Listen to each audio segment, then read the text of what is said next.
Hey, what's going on, guys? Last night at UFC Austin, Beneil Dariush versus Arman Tsarukyan, we saw some horrific performances, and I'm going to give you my opinion on who deserves to be cut from the UFC after their performance on this card. I'm going to start with some honorable mentions, then I'm going to get into my actual list, saving last on the list for who I believe most needs to be fired immediately.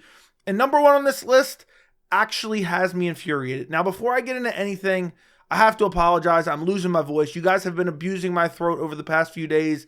And honestly, I'm thinking about calling the police and filing domestic violence charges. But let's start off with the first honorable mention, and that is Rob Font. Rob Font has lost 4 out of his last 5. He did not look good against Deiveson Figueiredo. He's getting old. I mean, he's 36, going on 37 years old. His only win is against Adrian Yanez, who honestly now that win hasn't aged all that well. Got dominated by Corey Sandhagen. It was on short notice. Got dominated by Marlon Vera in a way, but not really, because he won. He won like 20 minutes of the fight, but he kept getting hurt. And he's like, his chin just isn't that good. And then the fight before that lost to Jose Aldo. So he's losing to good competition. I just think he's getting old. And the fact that he's lost 4 out of his last 5, and the fact that he somehow has the best and worst chin at 135. Like, he was getting stung and rocked by jabs from Figgy, but somehow he absorbs the sweet chin music from Marlon Chito Vera. So I had to include Rob Font on this list as an honorable mention just because he's getting up there in age. He's losing, the majority of his last 5 fights, 4 out of 5, and he's taking a lot of damage. And that's what I mean by dominating. Even though, he won a lot of that Marlon Vera fight, he took a lot of damage in that fight. I'm just getting tired of watching him get beat up. He looked like he showed his age against Deiveson Figueiredo, and that's why I put him as an honorable mention. Moving on to my next honorable mention, and that is Kelvin Gastelum. Kelvin Gastelum got dominated against Sean Brady at UFC Austin. And, it's crazy. Kelvin Gastelum has lost 6 out of his last 8. And he's moved from middleweight back to welterweight, where he should have been for years. And he gets dominated by Sean Brady. I really think Kelvin Gastelum thought he was pulling a fast one in front of us, over the UFC, because he was originally scheduled to fight Shavkat Rakhmonov. He would have got murdered by Shavkat. Sean Brady took him down, dominated him, ripped his arm off in the 3rd round. But it's like, where does Kelvin Gastelum go from here?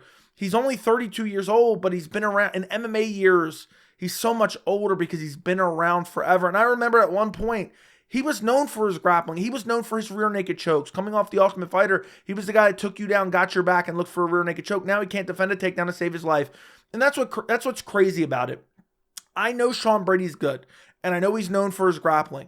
But it's basically like Kelvin Gastelum offered no resistance. Like, it was like he wasn't even training his wrestling at all. I mean, he was just falling over the second that Brady would give him any little bit of pressure. Kelvin Gastelum would just fall over. And you look at his record, and I know he's fighting super tough guys, but he loses to Sean Brady. He gets a win over Chris Curtis.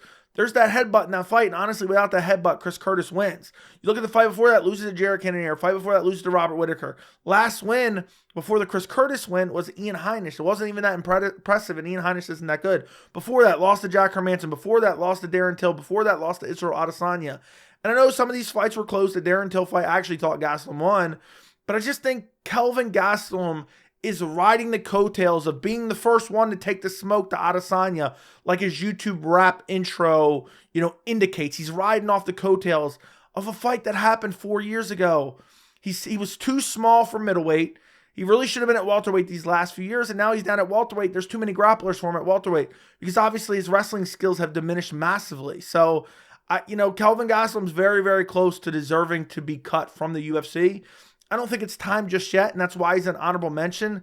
But 6 out of his last 8, and the performance that he's putting on, I mean, the Jared Cannonier fight was very close, which is crazy now thinking back, where Jared Cannonier is now and where Kelvin Gastelum is. I even thought you could make the argument Gastelum won that fight. The Whittaker fight, he got dominated, but he did take that on short notice. But the fact that he finally made that move to welterweight, he got dominated, had no takedown defense, even on the feet, in the early parts of the round where it was kept on the feet, he looked sloppy, and I don't know if he was too focused on the weight cut or what, but Kelvin Gastelum looked horrible at UFC Austin. Moving on to my next honorable mention and my last honorable mention before we get into the actual list, and that is Beneil Dariush. Beneil Dariush gets brutally KO'd in the 1st round against Arman Tsarukyan. And I know people are going to call me crazy. Beneil Dariush is, one of the top lightweights in the world. Well, he's gotten KO'd in the first round in his last 2 fights. I'm not ready to throw him on the list just yet, but it's not looking good for him after that long win streak. He's now lost 2 in a row, first round KO, both brutal losses. And, it says that Beneil Dariush is 34. I'm not convinced that he's 34. You cannot convince me that Beneil Dariush is 34. Somebody needs to check his birth certificate. Somebody needs to check it, because I'm thinking it's going to be like that guy who wanted to play a baseball game in the movie The Benchwarmers, and he hands over his birth certificate, and it's, a piece of paper written in crayon that says, I am, X amount of years old. Beneil Dariush, there's no way he's 34. You can't convince me that he's 34. He looks slow. He looks labored. The gray hair, the fact that he's fighting, he gets these massive step up in competition against Charles Oliveira. And then Arman was really a guy who was a prospect stepping up to fight him. But either way, he gets chinned badly by Charles Oliveira. I don't know how anyone was picking Beneil Dariush over Charles Oliveira. And then he goes against Arman Tsarukyan, and he gets brutalized in the first round. And he looks so slow on the feet. Outside of really the kicks, the hands look so slow. It's like we should have saw this coming a mile away. And then you start looking at the win streak. Okay, the Gamrot win was good, but Gamrot doesn't have very good hands. He just has primarily wrestling. Then you look at the rest of the win streak. It hasn't aged well at all. Tony Ferguson, Diego Ferreira, Scott Holtzman, Drakkar Klose, Frank Camacho, Drew Dober, Thiago Moises. And that's all getting all the way back to 2019, 2018. He's been KO'd a lot. He's been KO'd now by Tsarukyan, by Oliveira. You go back, he got KO'd in the first round against Alexander Hernandez. He got KO'd by Edson Barboza with that fadeaway flying knee. That was in the second round. He got finished by Michael Chiesa way back when. He got KO'd by Ramsey Ninjum in the first round. So Beneil Dariush is now older. He's taken a lot of damage. He's been KO'd quite a bit. He's slowing down, and the lightweight division is a savage division. I mean, can you imagine if the UFC's like, you know what, Dariush? We're going to offer you Benoit Saint Denis in your next fight. That would be literally a slaughter. Think about that. So I really think Beneil Dariush is kind of a victim of his own success. A lot of people saw that long winning streak, and then he looked decently impressive against Gamrot, which I went back and rewatched that performance before the Charles Oliveira fight, and I'm like, he looks stuck in the mud. I really think this is the beginning of the end for Beneil Dariush. He's on a 2-fight losing streak, KO'd both times in the first round. And I'm going to say he's probably about 41 years old. I think somewhere along the lines, there was some, paperwork and money exchange. There's no way, you cannot convince me that he's 34 years old. So I think maybe give him one more fight. If he gets finished again, I don't want to see him fight anymore. I want to see him cut from the organization. Maybe head over to bolster PFL and Bellator's roster now that they're combining. Something along those lines, but I don't think he needs to be in the shark-infested lightweight division. I'm really sad with the decline of Beneil Dariush. And I think it's very, very close. I almost put him on the list, but I said, you know what? Let's give him one more opportunity. But I don't know who he's going to fight. I feel like he gets slaughtered. I mean, the way he looked against Arman, they may book him against Conor McGregor in his next fight just to give Conor an easy win, because Beneil looks so slow on the feet. But moving on to my actual list, starting off with Clay Guida and the boys. Clay Guida, 38-24 overall record, 41 years old. He lost against Joaquim Silva, got hurt badly in the first round. He didn't take a crazy amount of damage in this fight. Outside of the first round, he took a decent amount, but he's lost his last 2 fights. What's the point of keeping Clay Guida around anymore? And he's not even exciting. I don't remember what fight it was. I'm trying to think back of what fight it was, but I want to say it was against Gray Maynard or something along those lines. Years and years ago, Clay Guida went from being one of the most exciting fighters on the roster to very boring. And I know the fight against, Joaquim Silva wasn't that bad, but Clay Guida just isn't nowhere near what he used to be. The striking is still just really, really bad. It hasn't evolved with the game. The wrestling hasn't been able to keep up. He used to be a guy that could go out there and just maul guys, take them down, dominate them with the grappling. We've seen him do it to Anthony Pettis when he first entered the UFC. I believe it was on the first UFC Fox card where you had the main event, which was Cain Velasquez defending the heavyweight title against Junior Dos Santos. And I remember thinking Clay Guida versus Anthony Pettis, they didn't even have it televised. And I thought that was a massive mistake by the UFC. I don't know why I'm even bringing that up. I just wanted to, talk about Clay Guida, but I just don't think he belongs. He's just one of those old guys that's hanging around and just, Joaquim Silva isn't the elite of the elite. Rafa Garcia isn't the elite of the elite. His last win was against Scott Holtzman. It was a split decision win. Scott Holtzman, I believe, retired after that fight. You look at the fight before that, lost to Claudio Puelles, which honestly, that alone deserves to be cut because Poyes likes to drag his ass across the canvas. The win before that was against Leonardo Santos, which, if I'm not mistaken, Santos gassed himself out looking for a finish early and then got finished himself. Fight before that, lost to Mark Madsen, which honestly, that's embarrassing as well. He's got a win over Michael Johnson, who's inconsistent, then a loss against Bobby Green, lost to Jim Miller. I mean, it's just trading wins and losses. When's the last time he's had 2 wins in a row? It's been since 2017 since he strung 2 wins together. So I think it's time for Clay Guida to be cut. I know it's only a 2-fight losing streak, but being this old, 41 years old, going on 42, he's about to turn 42. I think it's time for the UFC to part ways with Clay Guida. Moving next up on the list, we have Ihor Potieria. He lost at UFC Austin against Rodolfo Bellato. Almost had the win, almost secured the win, gassed himself out, and ended up getting finished himself. The reason I had to put him on the list is he's lost 3 out of his last 4. His only win is against the dead body of Mauricio Shogun Rua. And the way he celebrated after brutally KOing Shogun in Brazil, knowing that he was a dead body, it just rubbed me the wrong way. And I didn't, I don't even remember if I had a channel then. Yeah, I did. That was early in January. I didn't do the cuts video then. He would have been on the video. He would have been in the cuts video just for that dance alone. He's lost 3 out of his last 4, been finished in all of them. That's all his. He's won 1 fight in the UFC. He's 1-3 in the UFC. He had a win on the Contender Series against a guy who I believe is not even in the UFC. Never got an opportunity again, and he's not really all that good himself. And he's gotten finished brutally by Bellato. He got finished brutally by Olberg. Got finished by Negamoriano. The only wins against Shogun Rua. Why are we keeping him in the UFC anymore? I don't want to see him. He's only 27 years old, so he can maybe work his way back. But losing this many fights, 3 out of 4, only win is against literally a dead body. I think it's time for Potieria to be cut. And also, I know this fight was exciting, so he probably won't actually get cut. But to gas yourself out that badly, to have that bad a fight IQ, and I know it was this close to being stopped, so I'm being a little bit hard on him. But against a guy like Bellato, you had him out of there, and then you just ruin it by completely gassing yourself out. Had he thrown one more ground and pound shot, I think he would have got the finish because the ref was about to jump in, and then Potieria realized, oh, I'm so exhausted, let me lay down on his chest. Laid down on his chest right as the ref was about to jump in. And then eventually, right after that, Bellato was able to get back to his feet. And then that was the beginning of the end. I just, looking at Potieria's resume, I think he does deserve to be cut from the UFC. Moving up on my list, next up, we have Zack Reese. Zack Reese, what do we say about Zack Reese? Listen, I have a general rule. If you're losing to Cody Brundage, you need to be cut immediately. But let's take it a step further. If you're literally getting Batista bombed finished by Cody Brundage, I don't think you deserve to even get another fight in any organization ever. If you're being Batista bombed by Cody Brundage, literally the biggest bum in the organization, and you're getting KO'd from Cody Brundage via Batista bomb, how much can I harp on it? You need to be cut. Zack Reese, I knew he wasn't that good. I watched his Contender Series fight. Had trouble there, got to finish in the first round, but faced some adversity. I believe he got hurt in the first round and then ended up leading to him getting a submission.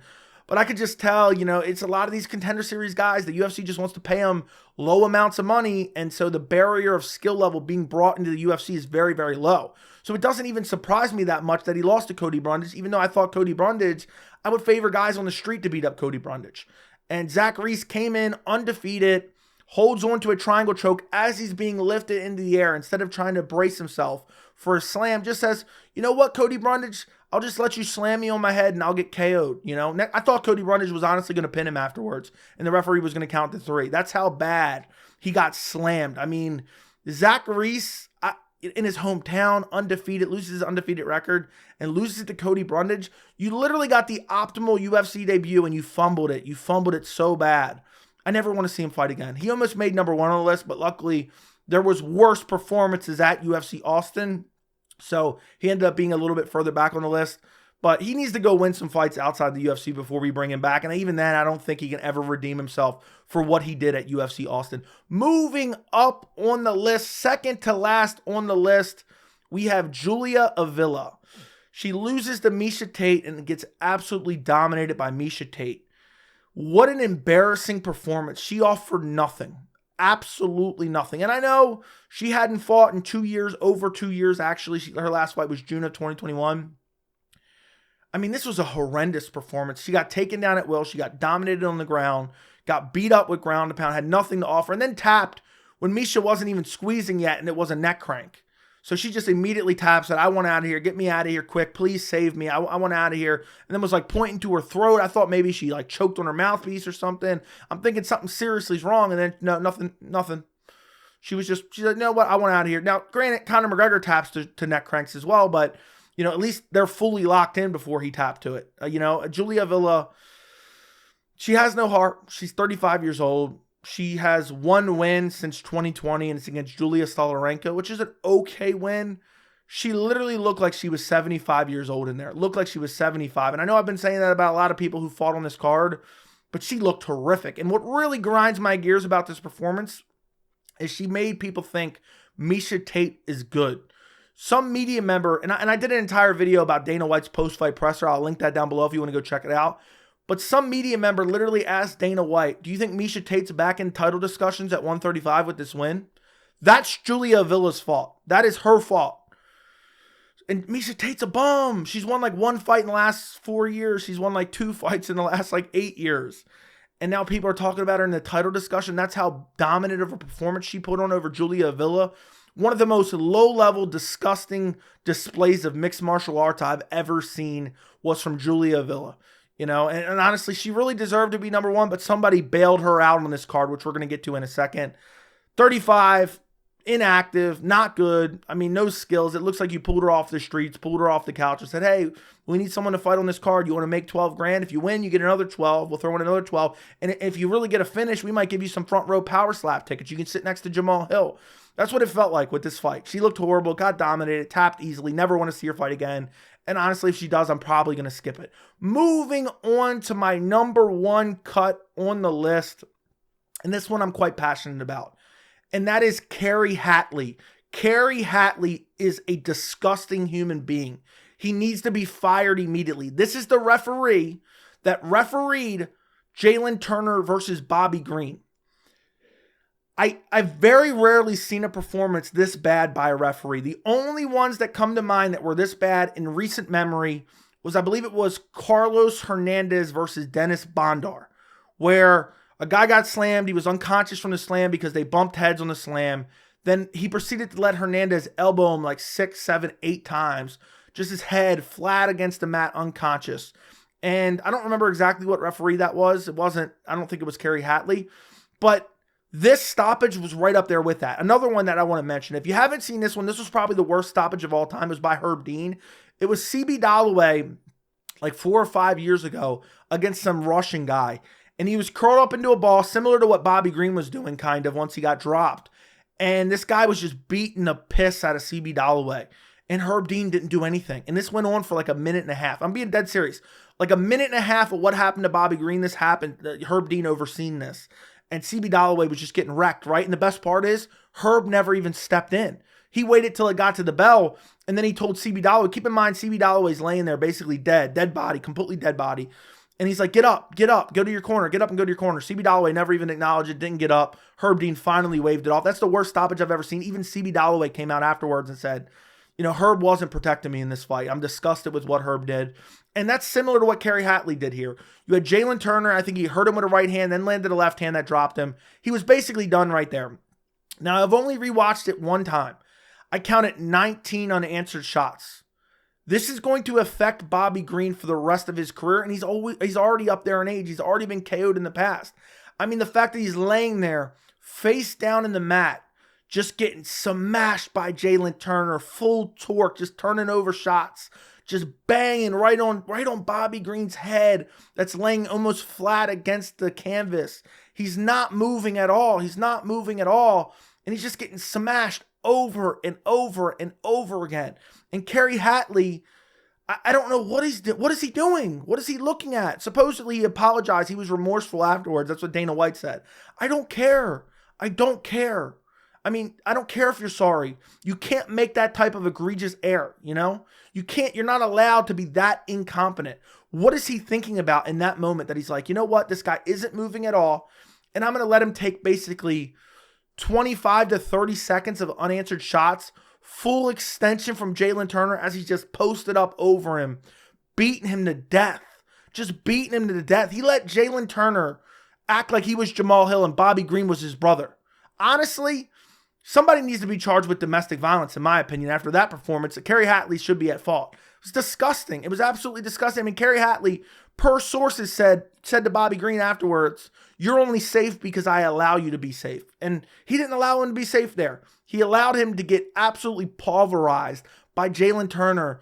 And that's going to give Bobby Green significant CTE. That's like at least triple the CTE he probably would have gotten. And I know that's not necessarily a way to quantify CTE, but you get my point. This was disgusting. This was unforgivable, and this could ruin the sport. Performances like this by referees like this can destroy the sport. Because I'm telling you right now, on a big UFC card, if someone gets killed and there's a late stoppage like that, it's going to hurt the sport. It's going to set the sport back years. There's going to be a lot of eyeballs on it for the wrong reasons. There's going to be people trying to pass certain laws to do this and that. And it's going to ruin the sport. It's going to hurt the sport significantly. And how can we have the supposed best fighters in the world, and then you have a guy like Carrie Hatley who doesn't know what he's doing at all? And this isn't the first mistake he's made. He's not a very good ref to begin with. And, you know, if I'm Bobby Green, it would be a real shame if Bobby Green sucker punched Carrie Hatley after that performance by Carrie Hatley. It's just disgusting. It's despicable. Carrie Hatley needs to be fired. I don't care. You know, usually I tell you guys in these videos, I'm saying I want these people cut, but I'm not truly wishing for anyone to lose their job. I want to make it very clear. Carrie Hatley needs to lose his job. He needs to be held accountable. Bare minimum, he needs a cut and pay, and he can control the 10-second clapper. That can be the only option other than being completely fired. He needs to go get a different job, a different career. I am completely disgusted with Carrie Hatley. That was one of the worst stoppages I've seen in the entire time I've been watching MMA. That has to be top 10. You know, I can't think of all of them off the top of my head, but that has to be top 10. Now, before I get to end this video, before I get out of here, who actually gets cut? Julia Villa better get cut. Clay Guida should get cut. And Carrie Hatley better get fired. I know technically UFC can't fire him because he works for the Athletic Commission. Ihor Potieria may or may not get cut. Rob Font probably isn't getting cut. Kelvin Gastelum isn't cut. Beneil Dariush isn't getting cut. So a lot of these guys probably aren't getting cut. Clay Guida probably won't get cut just because of nostalgia. He's been around forever.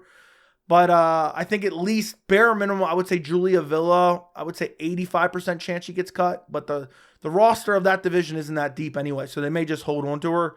But hopefully, we can hope that Julia Villa actually gets cut, and we can hope that Carrie Hatley is penalized for the way he acted at UFC Austin. Let me know what you guys think of my list. Is there anybody I missed? Is there anybody who shouldn't have been in this list? Don't forget to like the video. Don't forget to subscribe, and thank you so much for watching.